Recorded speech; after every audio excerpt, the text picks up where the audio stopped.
حتیٰ کہ جو بچپنے میں انتقال کر جائے اللہ اس کے ساتھ حساب و کتاب کا بھی معاملہ نہیں کرتے، اللہ اس کو غلمان جنت بنا دیتے۔ مسلمان تو مسلمانوں کے بچے، اسی لیے تو بچی کی دعا جنازے کی الگ گئی، اللہم اجعلہ لنا شافیہ و مشفع، اللہم اجعلہ لنا، یعنی اے اللہ اس مرحوم بچے کو ہم سب کے لیے شفاعت کرنے والا بنا دے۔ یہ چھوٹا معصوم بچہ اپنے والدین کے لیے شفاعت کرے گا۔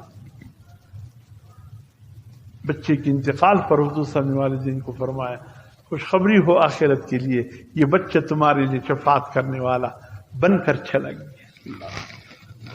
یہ اپنے والدین کے حق میں سفارش کرے گا اللہ سے، مشفع ہے، شافع ہے، اس کی شفاعت عند اللہ قبول ہے اس بچے کی۔ یہ تو مسلمانوں کے بچے کی بات ہے، حضور نے فرمایا جو غیر مسلم کے بچے بھی مر جائے، غیر مسلم،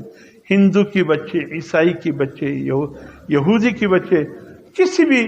غیر مسلم کے بچے بھی اگر بچپنے میں مر جائے، چونکہ عمل نامہ تو کھلا نہیں ہے، اللہ ان کو بھی غلمان جنت بنا دیتے،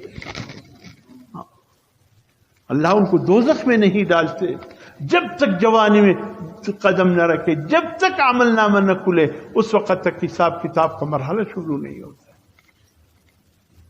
ہاں البتہ جب تک فیصلہ نہیں ہوتا کفار، اس وقت تک یہ کفار کے بچے مقام اعراف میں ہوں گے۔ سورۃ الاعراف اس مقام کی نشاندہی کرتا ہے، مقام اعراف میں ہوں گے۔ مقام اعراف میں وہ لوگ ہوں گے جو غیر مسلم کے بچے بچپنے میں انتقال کر جائے، اللہ ان کو مقام اعراف میں رکھیں گے، اور جن کے گناہ اور نیکیاں برابر ہو جائے،